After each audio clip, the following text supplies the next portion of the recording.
Terrell Davis hanging out here with us. You know, we had Sean Alexander on a little while ago. Oh, I did the same thing with him. I said I got to pull up the Wikipedia, and I got to announce it because I can't memorize all this. That's a lot. We had two-time Super Bowl champion, career Bronco. Obviously, you got NFL MVP. I mean, that's a pretty good distinction back in the day. That's not bad at all. Oh, Super Bowl MVP. That's okay. Another one. Okay, let's do it. Two-time NFL Offensive Player of the Year, three-time first-team All-Pro, three-time Pro Bowler. Unfortunately, doesn't mean as much now as it once did. There is that NFL rushing leader. I mean, on and on, all-decade team. You're pointing like you're not done. Keep going. So there's a lot. There's a lot there. Yeah. But the one-time rushing leader. Man, I have a story real quick. Please, yeah. So all the time so listen, this is 1996, and I'm leading the NFL in rushing the entire year. Like, I'm starting to separate from everybody. And we go into the last year. That was the year we went 13-3, and I'm like 170 yards away from the closest runner, which is Barry Sanders, by the way. Yeah. So we go to the last game, and my job is just to go into the game, and I get 5 carries, not even a carry. I think I play like a couple of plays. I don't really run the ball that much, preserving me for the playoffs. Barry Sanders they played the 49ers the last game of the year. I think it's a Monday night game or something like that.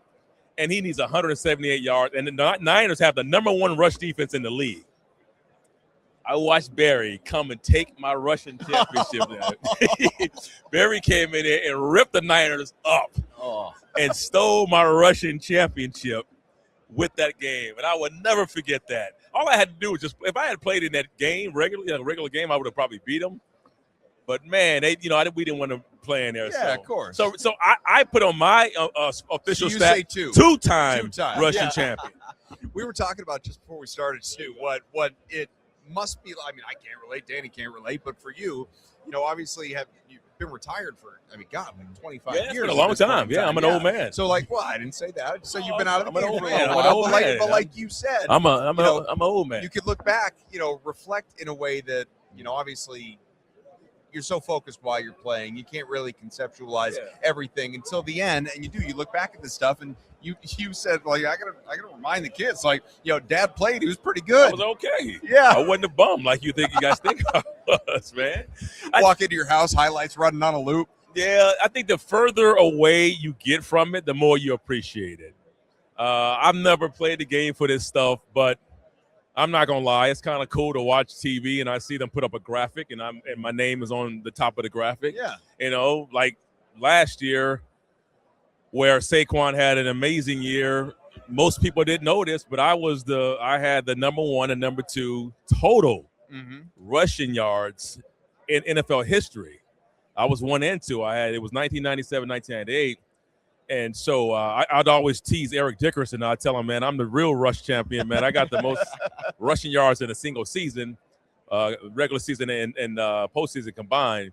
But then Saquon came and broke it. So to see that up there and then Saquon break it, people asking me, how do you feel about that? And I said, well, you don't ever root for anybody to break your record. But if anybody breaks it, you're okay with that. But I will tell you, man, I did enjoy having that record, man. Absolutely. As long as this game has been around and you can carve your name in the history of the sport, you want to keep it there. You want to preserve. But I don't ever wish anybody. Do you reach out when he breaks it? Yeah, of course. Hey. Oh, I've sent all kind of stuff to Saquon, man. Like congratulate them on it. It's not that I don't want to stop him from doing it. Yeah. And eventually the records will be broken. Right. We're going to 18 games pretty soon.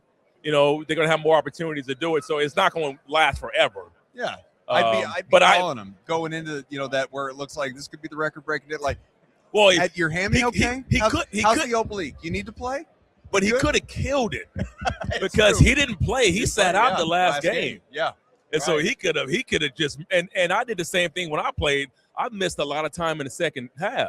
Yeah. And I think the big thing is his mind was not on that, and my mind wasn't on that at the time. But I did share with him. I said, hey, man, make sure you're doing it and you're sitting out because you want to sit out. Yeah. Because the worst thing that can happen is you can achieve both. You can win a Super Bowl and break the record. And so winning the Super Bowl and then having years later where you're just shy of breaking it, you might be like, man, what the hell did I do? So I just encourage them, man, just to kind of do it if you want to do it, not because somebody else is asking you to do it. Do you have one of those? Like, is there something? You talk about the Barry Sanders situation, but within your control, is there something you left on the table?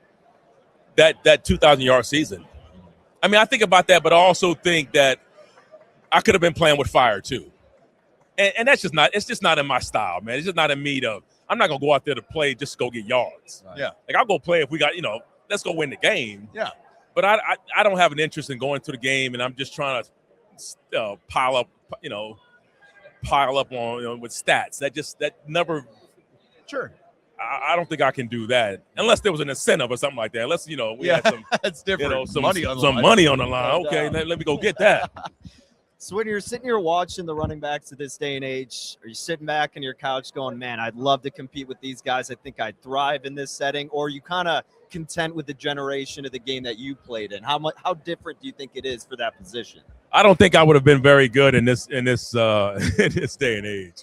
And the reason I say that, I don't know if there was enough opportunities for me to carve my name into what we did when I played.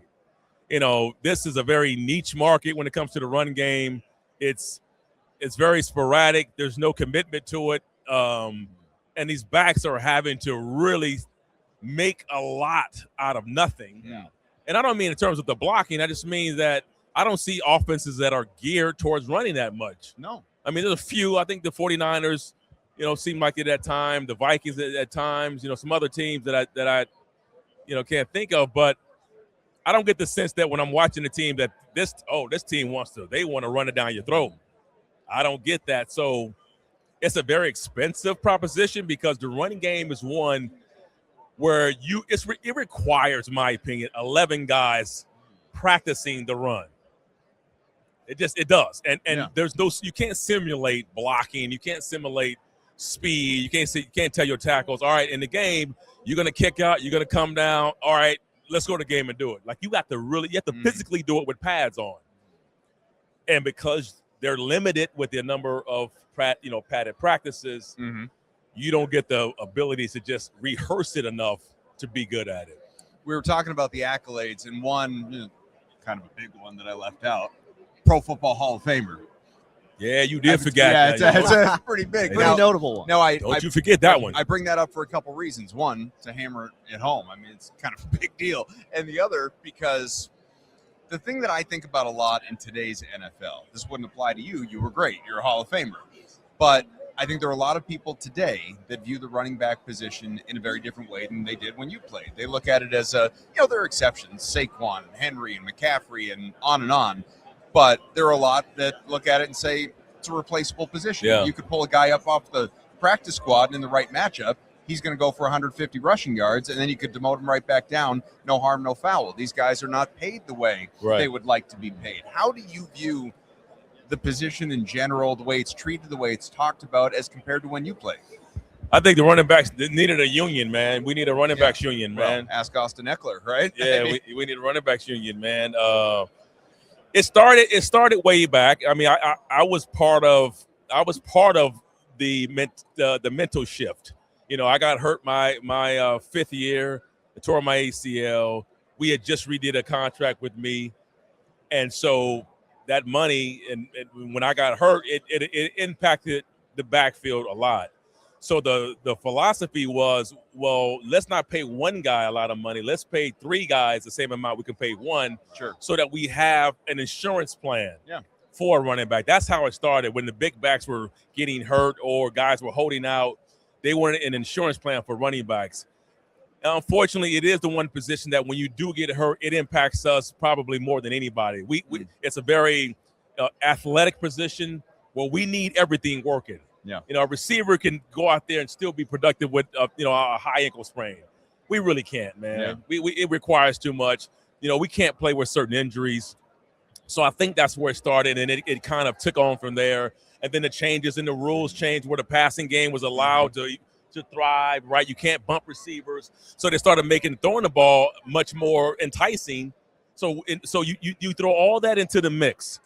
And as a coordinator, why would I run the ball when I'm getting favorable matchups on the defensive side? They can't hit my receivers across the field anymore. They can't bump them anymore. You can't hit my quarterback in the pocket anymore. You got to lay up. So all these rules benefits the passing game. Mm-hmm. Cut down a number of practices that you have, and the hours of practice are being cut down. So teams are deciding that to be more efficient, we've got to just focus on the run game. And then treat the pass game, treat the run game as some offset or some side dish, side dish, man. And then the linebackers, so defenses have changed too. You no longer have linebackers that are big, right? Yeah. I find it, man, in this day and age, if I came in, if I was a head coach, I would run the ball all day long. I give me a fullback in there because nobody's got a 240-pound linebacker anymore. They don't have run stoppers anymore, right? Nope, right. You give me a fullback, I would go old school, man. I'll go old school. I'll go back to the way we were and try to counter teams who want nothing but speed on defense and see if that works. Well, so it was obviously a great year for your Broncos. Yes. Fell a little short.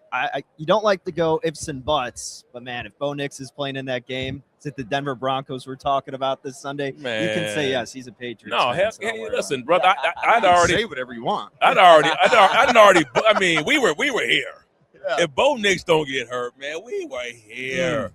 There was nothing stopping us. You guys weren't going to stop us. I'm sorry to tell you that. You guys weren't stopping us. You guys came. You played a pretty good game, but you weren't stopping us, man. Low scoring, gross weather game. And to have that happen, I mean, what like it? Oh my God, the gut punch. A week. I mean, you go all the way to the AFC Championship game. Oh, yeah. You lose your starting QB. Man, the air. I'm driving away from the stadium after we beat the Bills, and man, it is like awesome. All of a sudden, my son on his phone tells me that Bo Nix broke his ankle and he's out. I mean, I could not believe. I'm like, you got. I said, stop, man. You stop playing. I said, check that. That might be AI. Somebody's got some account, some Steve Fake, something's going on. Is there a check mark? Yeah, there's a check mark. Verified account. And sure enough, this dude, man, he broke his ankle, and so I didn't have a lot of. I'm like, bro, in the game like this, everything has to go according to plan to win. Like we had no margin. There was no margin for error in that game, and we committed. You guys forced. I can say committed. You forced a lot of mistakes that we couldn't overcome. I like they're my guys. How are my guys going to do in this game? Your What's guys. your prediction for this game? I'm rooting for the Seahawks. So I'm gonna be honest, man. I don't want another team. I don't want an AFC team winning the championship, man, unless it's the Broncos. I get it. Come on now. I get it. No. But here's the deal. I wouldn't be shocked. Again, I haven't really studied either team to put them against each other. But in a game like this, man, it becomes even to me. It becomes like, bro, it becomes the tackling, the running, the kicking, the throwing. It becomes the basics. It becomes a game of really you just can't make mistakes. Yeah. And they can't, maybe one, but you can't make too many more. But then you also have to make some plays in games like this too. And now, how much has Drake made? How much are they going to put on his shoulders to be? I mean, he's played awesome this year, man. He was a candidate for.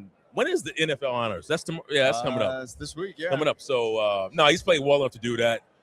I've been really impressed with just how that team is. I mean, shoot, man. Out of nowhere. I ain't out of nowhere, but you go from 4 wins, 14 wins out of nowhere. I know that might be it. But Vrabel, man, awesome. Mike Vrabel is.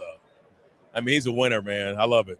I know you got a jet, but before you do, I figured I'd give TD an opportunity to talk about TD. Yeah, let's talk about TD, man. So this is we all know that regular TD, but this is not that, man. This is tardive dyskinesia, and what it is it's a chronic movement disorder that's caused by taking certain prescription mental health medications. And what it does is, man, it impacts your body where, you have repetitive or uncontrollable movements of your face, your hands, your feet, and even your torso. So although I don't have TD, man, I'm a huge proponent and advocate for health. And I want to use my platform to raise awareness of tardive dyskinesia. So if you're experiencing any of those symptoms and you're taking a prescription mental health medication, please go to theothertd.com for treatment options or contact your health provider. Terrell Davis, thank you so much. Yeah, my pleasure. Go Patriots. Go Broncos, man. Go Broncos. There you go. Appreciate